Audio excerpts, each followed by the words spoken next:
Hi, and welcome to another episode of the Buy Your Side podcast, the property podcast to help you make smarter property buying decisions.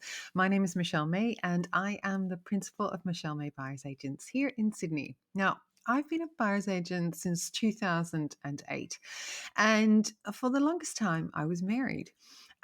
But that all ended a couple of years ago. And so a couple of years ago after that, I decided that, or my friends decided that I should start my hand at dating. Now, what has this got to do with property, you ask me? I'm not here to listen to your private life. And fair enough. No, you haven't tuned in for that because I'm not going to tell you any more than that. But I have found a few things that are quite comparable between buying a property or trying to buy a property and dating. Now, let me explain to you why. Because really, I spent only a very teeny amount of time on those dating apps. But my God, catfishing is something that is real in both dating and property buying. So, let me explain to you why. Because all these filters that people are using, the presentation on their online profile is immaculate. But when you meet them in person, you think, oh, are you even the same person, or are you person adjacent, or are you just a different dude or woman altogether? The same thing happens when you're browsing for property online. You're looking at all these glossy photos that have been photoshopped within an inch of their lives very often, have immaculate styling that people have spent a lot of money on.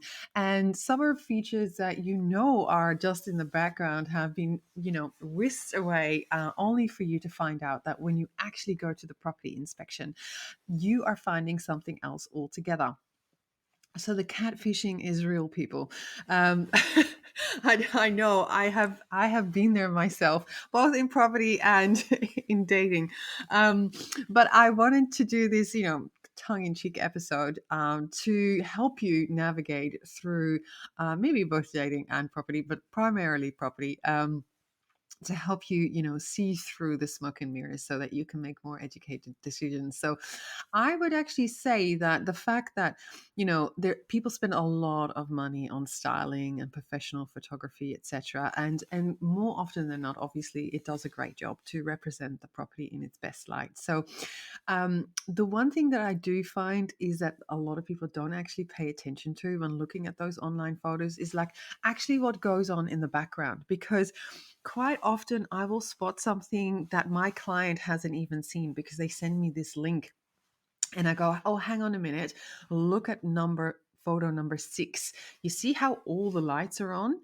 Well, they're on in every image. And when you look at the floor plan, you can see that it's southwest facing. So it's in winter, it's going to be pretty dark. So that's why even with professional photography, they felt the need to put the lights on. So I can tell you that when you go and see that property in real life, that property is going to be terribly dark. So pay attention to the clues. Another thing that I really always look for is the windows, looking through the windows of the image, in the image. So, for example, a living or a bedroom window, what is actually there? I have seen so many properties. Actually, last week there was one exactly like this. The client sent me this link, and I said, "Oh no, that's going to be terribly overlooked." And she goes, "What do you mean?" I said, "Well, look at photo ABCD, and in every single photo, the other property was right there with windows also. So you'd have no privacy whatsoever. And probably a lot of that daylight would be blocked because of that other property being so close. Now, a quick Google aerial view showed us that we were right and that the other property was literally right on the boundary, so we gave that one a miss as well. So things to look out on photos before you waste your time, before you go and inspect or go on that date, I think is crucial. Work smarter, not harder, if you like.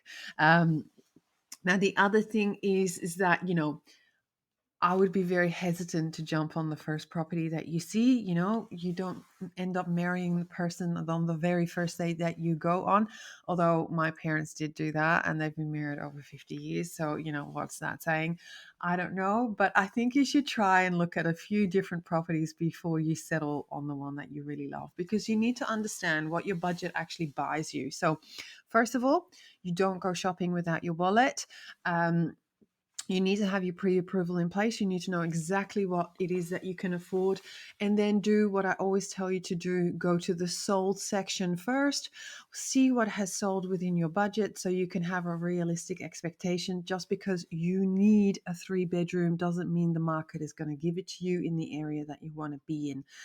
I hate to break it to you, but the market doesn't give a about you.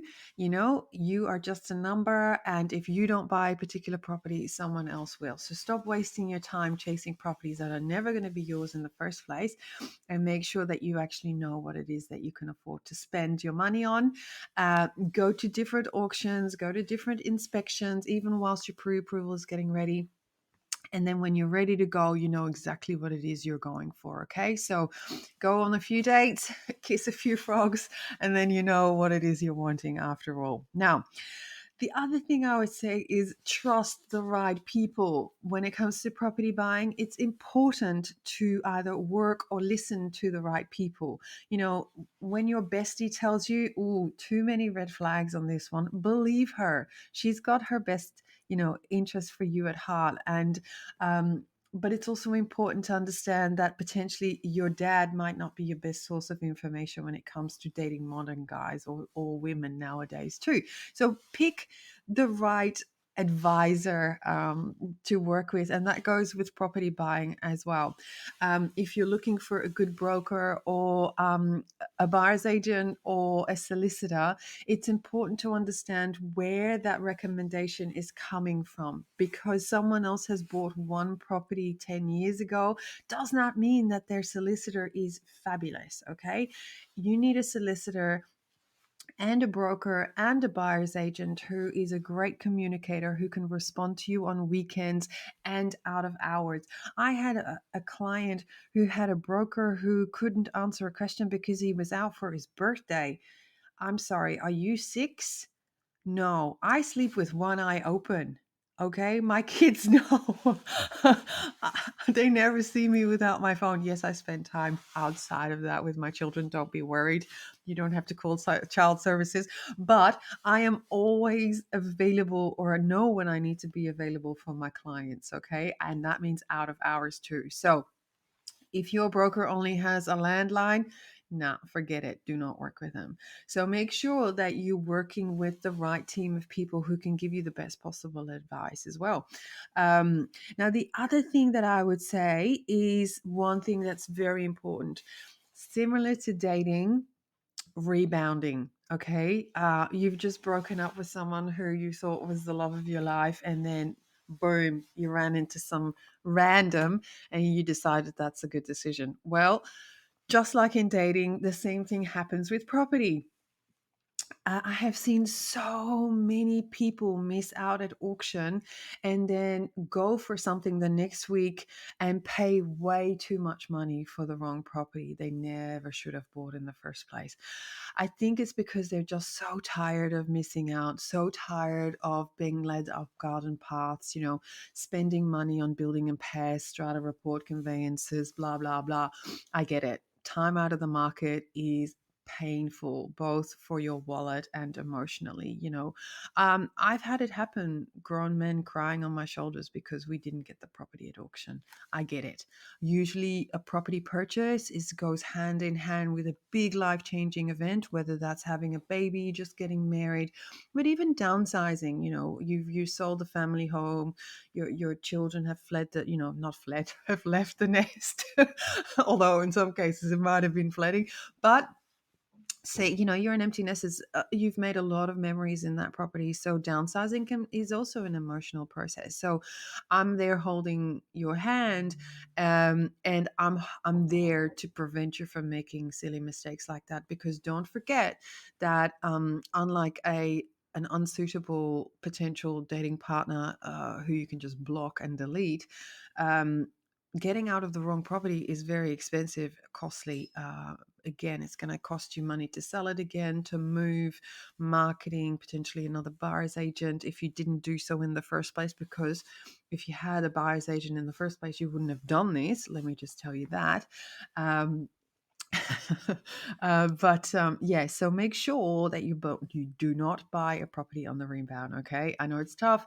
Do not lower your standards. Like in dating, do not go for the guy or the girl who's just there and available.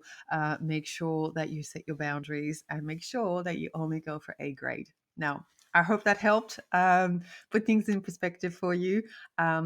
Have a great day. If you're listening to this in the morning or in the evening, have a lovely evening. Thank you for listening. And if you have any questions, get in touch. hello@buyyourside.com.au. Give me a follow, please. I'm also on TikTok sporadically, but I'm on TikTok. So you can always follow me for more content on there. Instagram also. I'd love to hear from you. Take care.